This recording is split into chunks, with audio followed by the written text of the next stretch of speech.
السلام علیکم۔ آپ سب کو میں خوش آمدید کہتی ہوں اپنے یوٹیوب چینل پہ۔ اگر آپ میرے چینل پہ نیو ہیں تو میرے چینل کو سبسکرائب کر دیں اور بیل نوٹیفیکیشن کو آن کر دیں تاکہ آپ سب کو ملتی رہیں تمام ویڈیو اپڈیٹس۔ تو آئیے شروع کرتے ہیں کہانی کا بقیہ حصہ۔ اس نے سر گھما کر باتھ روم کی طرف دیکھا تو باتھ روم کا دروازہ کھلا ہوا تھا۔ اس کے ساتھ ہی ادھر سے پاؤں کی چاپ سنائی دی، جیسے کوئی ننگے پاؤں باتھ روم سے نکلا ہو۔ فوزیہ پر دہشت طاری ہو گئی۔ وہاں کوئی آدمی نظر نہ آ رہا تھا، مگر اس کے پیروں کی چاپ سنائی دے رہی تھی۔ اس کا رخ کمرے کے دروازے کی طرف تھا۔ پھر دروازہ آہستہ آہستہ کھلتا چلا گیا۔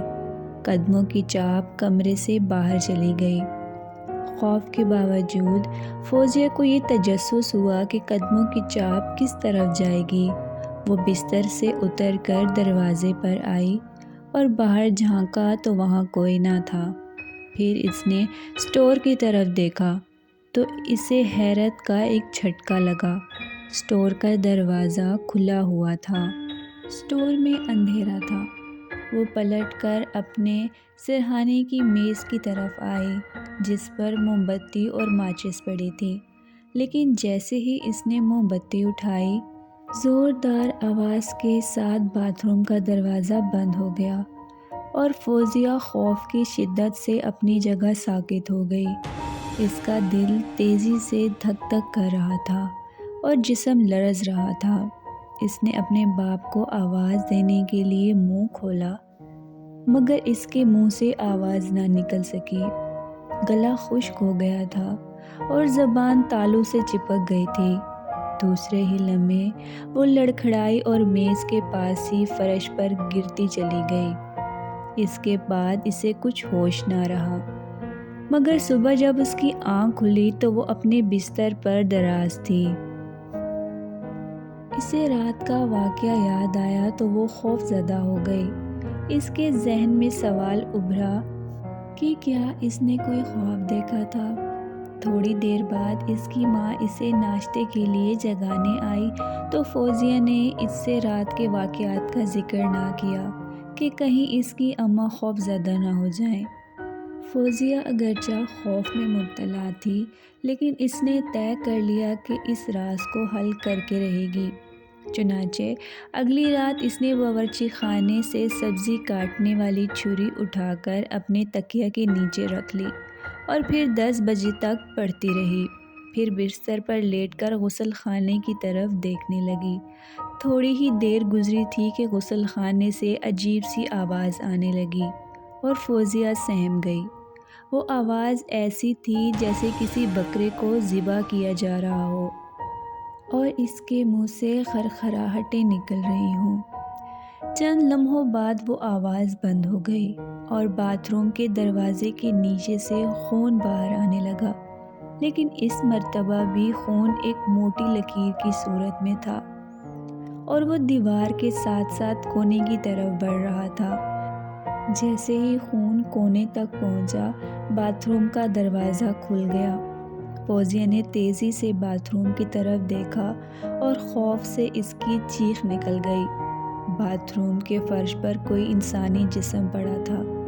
لباس سے وہ کوئی عورت معلوم ہوتی تھی، جس نے دلہنوں جیسا سرخ لباس پہنا ہوا تھا۔ فوزیہ چند لمحوں تک خوف زدہ نگاہوں سے اسے دیکھتی رہی۔ دہشت سے اس کا پورا جسم کانپ رہا تھا۔ پھر وہ اٹھی اور تکیے کے نیچے سے چھری نکال کر باتھ روم کی طرف بڑھی۔ باتھ روم کے دروازے کے قریب پہنچ کر اس نے اندر جھانکا اور خوف سے اس کے رونگٹے کھڑے ہو گئے۔ اس عورت کا گلا کٹا ہوا تھا، جس سے خون نکل رہا تھا، اور عورت کے جسم کے ارد گرد فرش پر خون پھیلا ہوا تھا۔ اس کے علاوہ باتھ روم میں کوئی نہ تھا۔ فوزیہ کا دہشت سے حلق خشک ہو گیا۔ اس نے چیخنے کی کوشش کی، لیکن اس کے منہ سے کوئی آواز نہ نکل سکی۔ پھر اچانک کمرے میں اندھیرا پھیل گیا اور فوزیہ تیزی سے پیچھے ہٹی، مگر میز سے ٹکرا گئی اور اس کے منہ سے چیخ نکل گئی۔ وہ سنبھلی اور دروازے کی طرف دوڑی۔ دروازہ کھلا ہی تھا کہ کمرے میں پھر روشنی ہو گئی۔ پھر وہ رکے بغیر باہر نکل کر اپنے ماں باپ کے کمرے کی طرف دوڑنے لگی۔ دروازہ بند تھا۔ اس نے زور زور سے دروازے پر ہاتھ مارا اور پھر لڑکھڑا کر فرش پر گر گئی۔ وہ بے ہوش ہو گئی تھی۔ جب اس کی آنکھ کھلی تو وہ اپنے کمرے میں بستر پر پڑی تھی اور اس کے ماں باپ اس کے قریب کھڑے تھے۔ ابو لاش، باتھ روم میں لاش، فوزیہ نے چلا کر کہا۔ اس کے والد نے باتھ روم کا دروازہ کھول کر دیکھا، پھر واپس آ کر بولا، اندر تو کچھ بھی نہیں ہے۔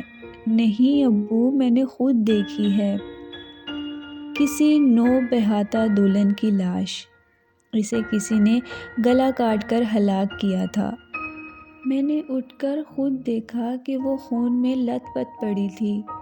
میں آپ کو جگانے گئی اور آپ کے کمرے کا دروازہ بھی پیٹا تھا، پھر میں وہیں گر گئی۔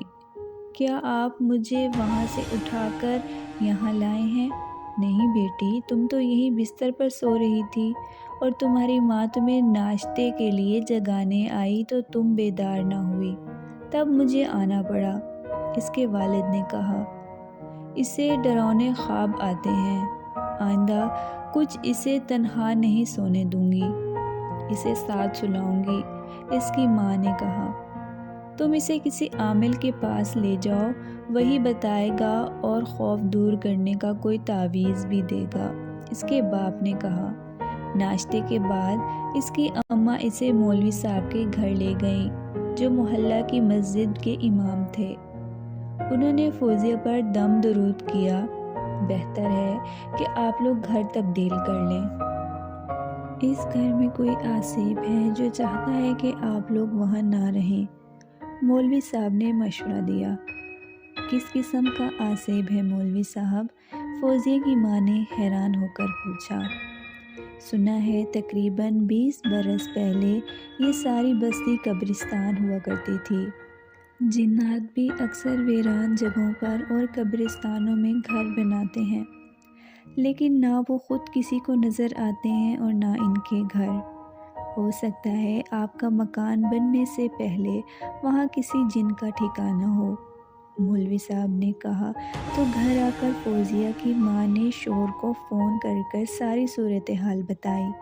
انہوں نے اسی وقت آ کر منظور کالونی میں کرائے کا ایک گھر لیا اور رات ہونے سے پہلے ہی نئے گھر میں منتقل ہو گئے۔ اس طرح فوزیہ کی خوفناک واقعات سے جان چھوٹ گئی۔